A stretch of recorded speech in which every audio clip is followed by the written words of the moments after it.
The maid didn't scream when she saw the powder. She simply stopped polishing the silver cake knife, looked at the woman standing alone beside the enormous wedding cake, and watched as a small white packet disappeared into an elegant clutch purse. The woman glanced over her shoulder, smiled as if nothing had happened, and walked away before anyone noticed. For almost 30 seconds, Mireya Holt couldn't move. She had worked in luxury hotels for nearly 11 years, and she knew the difference between an accident and something done on purpose. The wedding planner called her name from across the ballroom. "Mireya, can you finish setting the dessert table?" She forced herself to nod. The ballroom inside Ashcroft Manor overlooked Lake Geneva. Outside, light rain tapped softly against the tall windows while guests arrived beneath white umbrellas.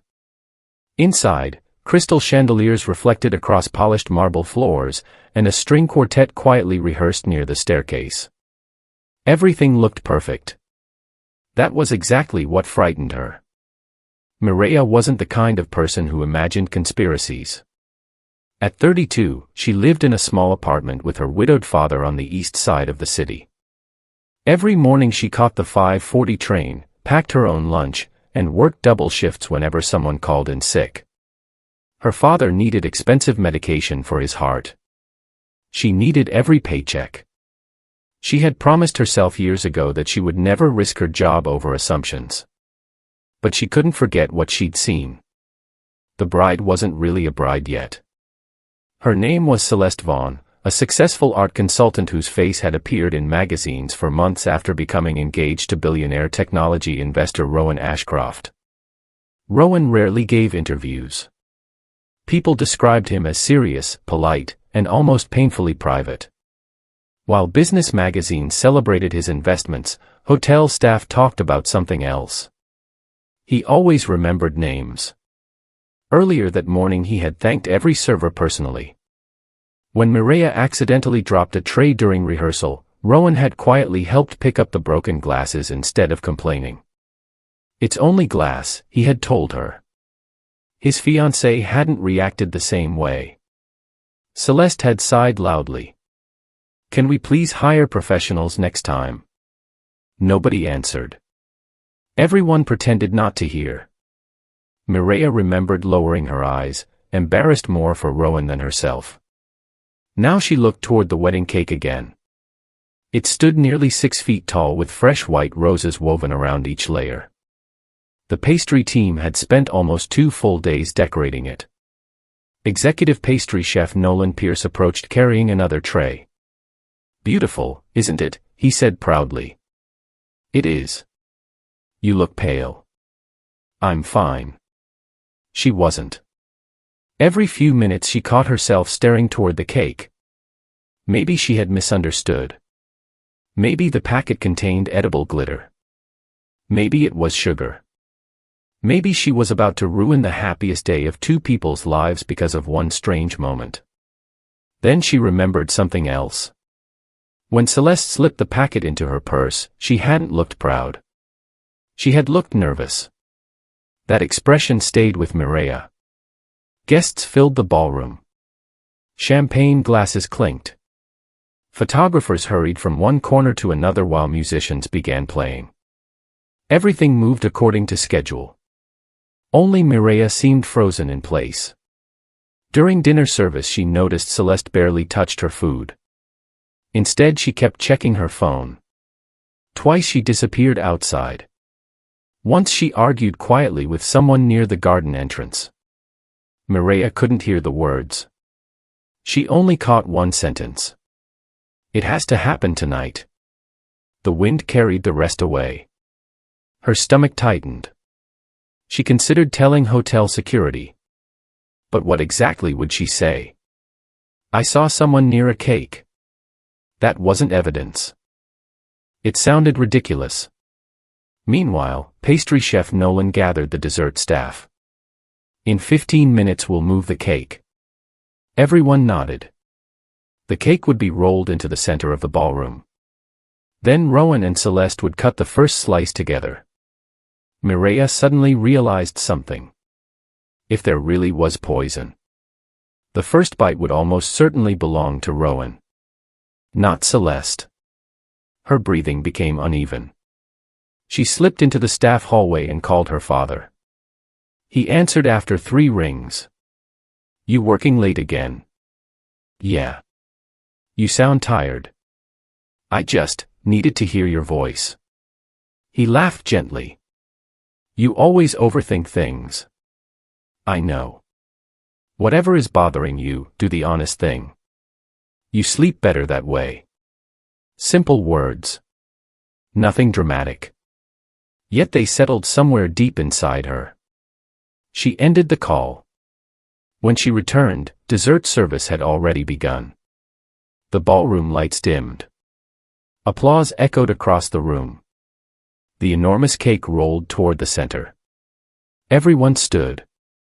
The quartet began playing. Rowan took Celeste's hand. She smiled beautifully for the cameras. It looked effortless. Almost rehearsed. Mireya watched from behind the dessert station. She noticed something nobody else seemed to see. Celeste kept encouraging Rowan to take the first bite. You first, she whispered. He smiled. Ladies first. No, she insisted softly. You deserve it. Her voice sounded sweet. Her eyes did not. Rowan laughed. I insist. For one brief second Celeste's smile disappeared. Only for a heartbeat. Then it returned. That tiny moment erased the last of Mireya's doubts. Something was wrong. Very wrong. She hurried toward Chef Nolan.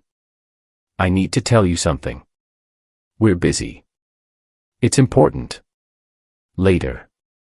There may be something in the cake. He stared at her. What? I saw. Before she finished, the wedding coordinator interrupted. Mireya. More champagne. People were everywhere. Music grew louder. Photographers crowded around the couple. No one was listening. Rowan accepted the silver cake knife. Guests raised their phones. The first slice was ready. Mireya felt panic rising inside her chest.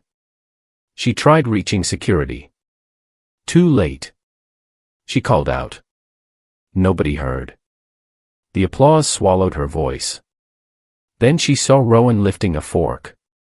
Instinct took over. She ran. Guests turned just as Mireya rushed through the crowd. Someone shouted. Another person tried stopping her. She didn't slow down. She reached the table a second before Rowan tasted the cake. With one powerful movement she grabbed Celeste by the wrist. The fork fell. Gasps filled the ballroom. Before anyone understood what was happening, Mireya shoved Celeste forward, forcing her face into the massive wedding cake. Cream exploded across the table. Flowers scattered onto the floor. Silence replaced the music. For one impossible second, nobody moved. Celeste struggled to stand, covered in frosting and berries, screaming in disbelief. Security rushed forward. Several guests shouted at Mireya. One woman yelled, "Have you lost your mind?" Rowan stared at the destroyed cake, then at the maid standing between him and what had been his first bite. Mireya's hands were shaking so badly she could barely speak.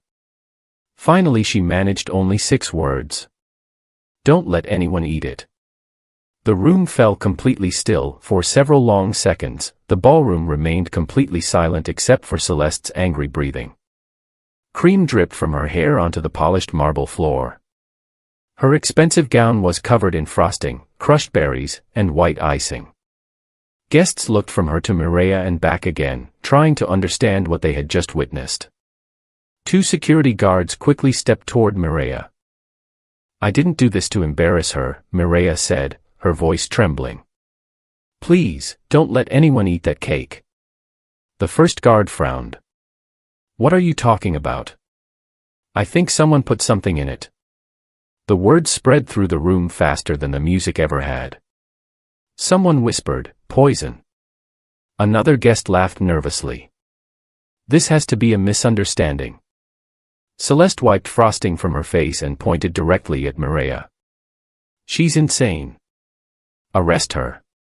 She attacked me in front of everyone. Her voice was sharp now. The calm smile she had worn all evening had disappeared. Rowan didn't answer immediately. Instead, he looked at Mireya. He remembered the quiet woman who had apologized earlier after dropping a tray. She wasn't looking proud or satisfied. She looked frightened. Not frightened of losing her job. Frightened that someone might get hurt. What exactly did you see? Rowan asked calmly. Mireya swallowed. About an hour before dinner. I saw Miss Vaughn near the cake. She poured something onto it from a small white packet. I wasn't sure what it was. I hoped I was wrong. Celeste laughed loudly. Edible sugar. I was decorating it. Executive pastry chef Nolan immediately shook his head. No one was allowed to decorate the cake except my team.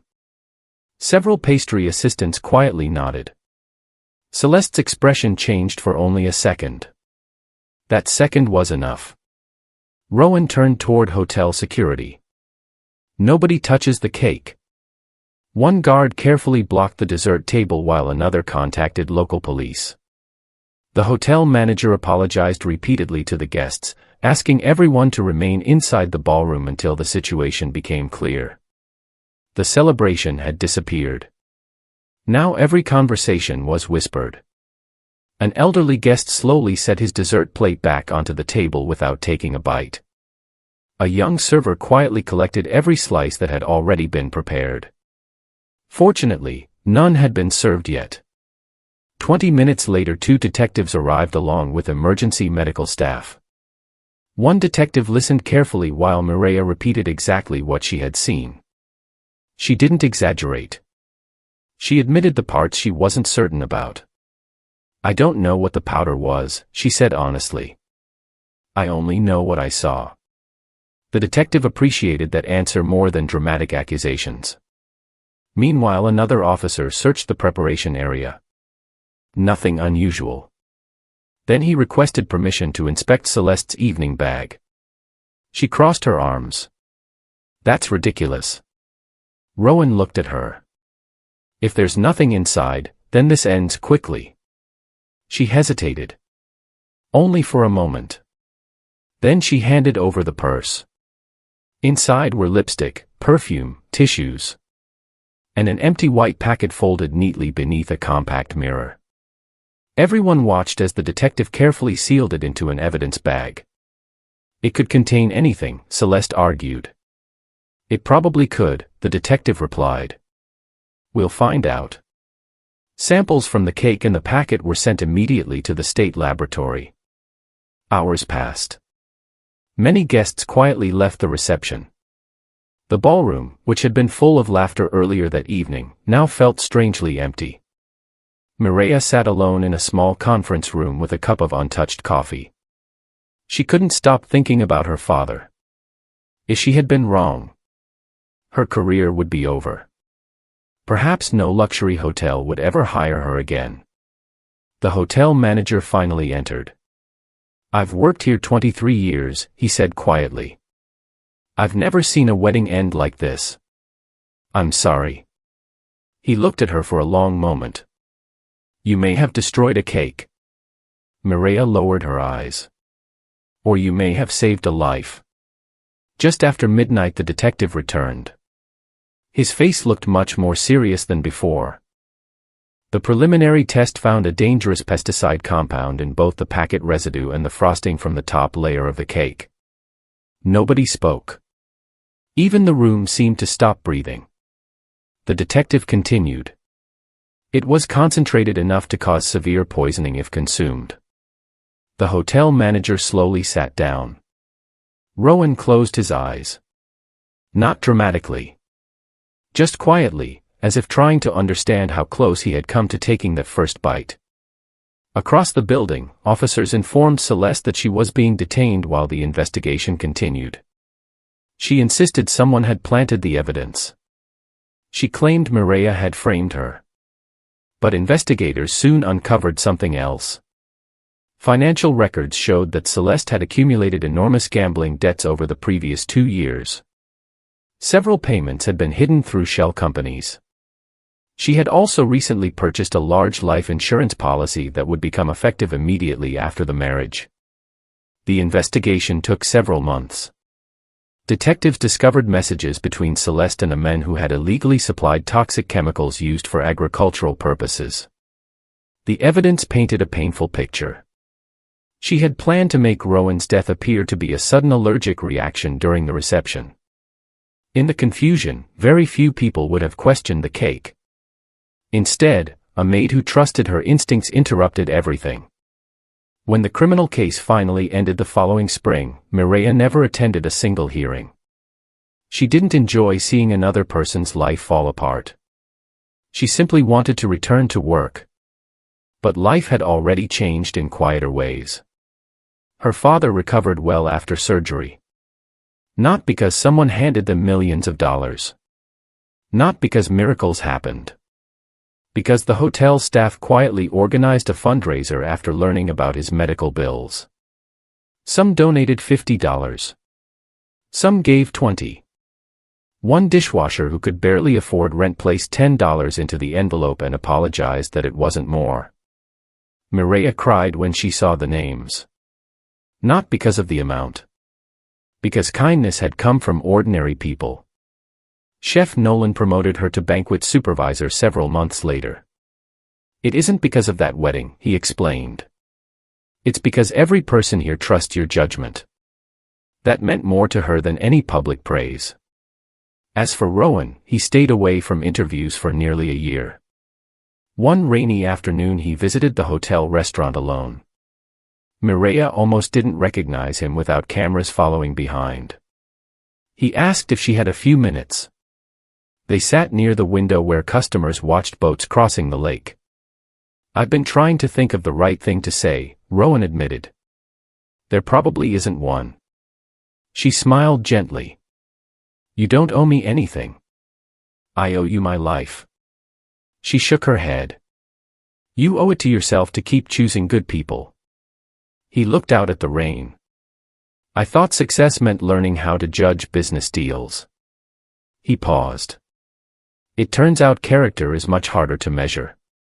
Before leaving, Rowan handed the hotel manager an envelope. Inside was enough money to establish an employee emergency assistance fund. The fund wasn't named after him. It wasn't named after Mireya either. The plaque simply read, "For those who quietly protect others when no one is watching." Mireya smiled when she first saw it. She thought about the countless housekeepers, cooks, cleaners, gardeners, receptionists, and servers who noticed small things every day that others overlooked. Most of them would never appear in newspapers. Most would never become famous.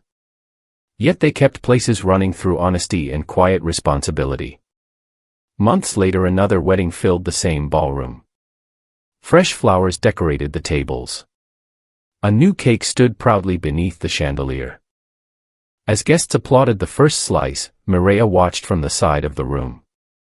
This time she smiled without fear. Sometimes courage doesn't look loud. Sometimes it looks like an ordinary person making one impossible decision because staying silent feels even harder. And sometimes the smallest act of kindness is refusing to walk away when someone else's life may depend on your choice. That evening, as the last guests left smiling into the cool night air, Mireya helped fold the white tablecloths just as she had done hundreds of times before. Life wasn't perfect. Bills still arrived. Her father still had medical appointments. She still woke before sunrise for work. But every ordinary morning reminded her that honesty often asks for courage before it offers peace. And in the end, the strongest people are not always the richest or the loudest. They are the ones who quietly choose to do the right thing, even when they have everything to lose.